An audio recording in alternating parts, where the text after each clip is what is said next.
Jack was ready for VidCon. He couldn't wait to see his fans, and spend time with friends. Mark was even kind enough to let him stay over at his house. That way, he didn't have to waste money on a hotel room. Jack didn't get a chance to take the tour of Mark's house before they had to rush off to VidCon. But Mark told him it would come after.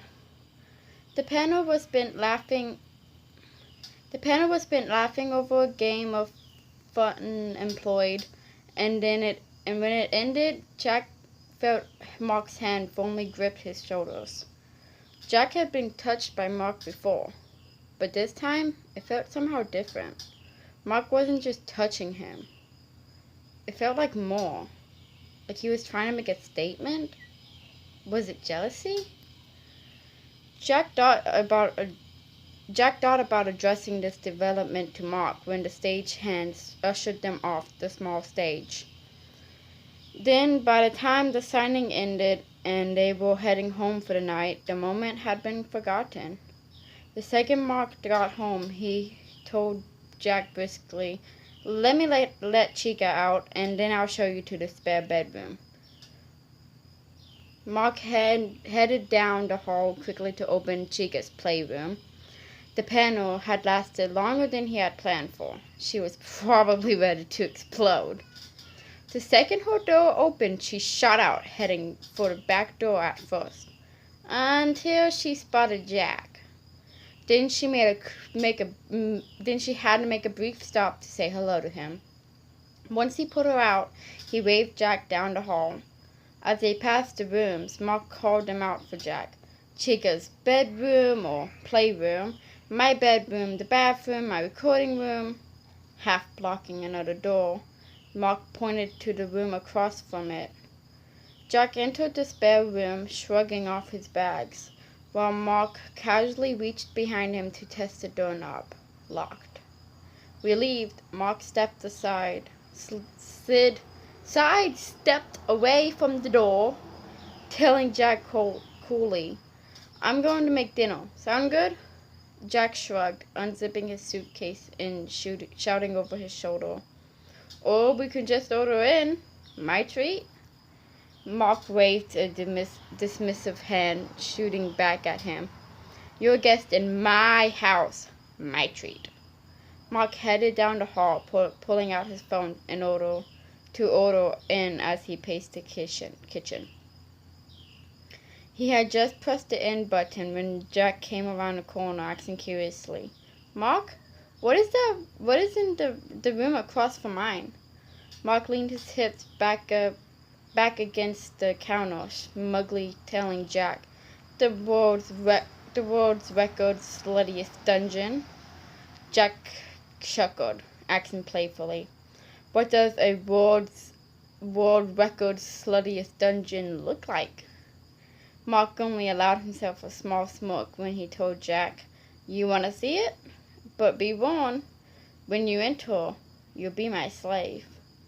Jack rolled his eyes, crossing his arms as he shot back, "I am no one's slave. I can dominate too." Mark pushed away from the counter, taking up the challenge as he snapped back, "Is that so? Then you wouldn't mind proving it?" Jack straightened up confidently, retorting back, "Yeah, sure." Mark strolled up to Jack slowly, adding defiantly, "Slap me, if you think you can." Mark stood firm, waiting, while Jack shifted uneasily before raising his hand to smack him. The hit was so limp-wristed that Mark barely felt it. Shooting an unconvinced look at him, Mark snapped back, "That was a bitch slap." Jack took a step back, holding his fisted hands against his chest as he shot back, "I don't want to hurt you too hard." Mark rolled his eyes, rather bored, snapping back bluntly, "Stop being a bitch and slap me." Jack gritted his teeth, putting a lot more force behind his slap. The added effort actually caused Mark's cheek to sting a bit. Jack recoiled a bit, saying a bit regretful, "That's like half intensity." Mark tolerated the stinging sensation. and truth be told, he kind of enjoyed it. Smoking a bit, he told Jack reassuringly, That was a good slap. Tell you what, you get one shot to show me if you can handle being a master. You get me off first, and I'll let you take the lead. Fail, and I take over. Deal?"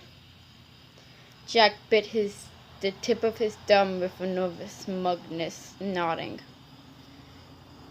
Mark smiled confidently. He highly doubted Jack could pull this off. He was too innocent and kind-hearted. To be a master, you had to be confident and have enough control over yourself to last. Something he knew Jack didn't have. Moving into the living room, Mark grabbed a soft sofa pillow, dropping it to the floor. He slowly kneeled upon it, his Asian roots showing as he properly bowed in respect. Most submissives had a bow they used when awaiting their master's command. He felt this was his style. It held honor and respect in its long history. Keeping his eyes trained on the floor, he heard Jack approach. Mark kept very still, waiting patiently until Jack whined out uncomfortably. "I don't know what you want me to do."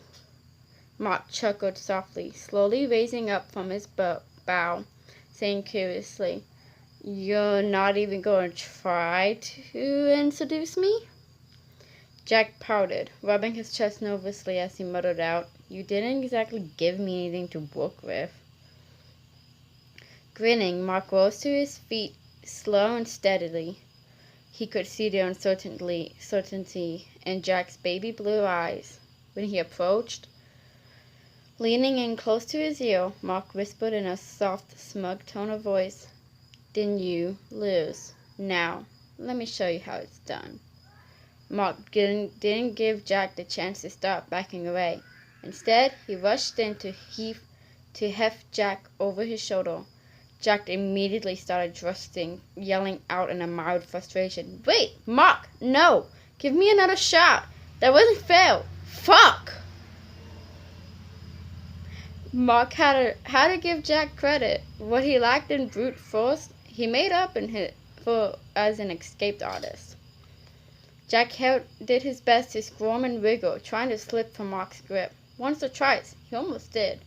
Reaching the dungeon door, Mark began to fumble with the keys in his pocket, trying to find the right key as Jack continued to yell out, "Mark, put me down! Come on!"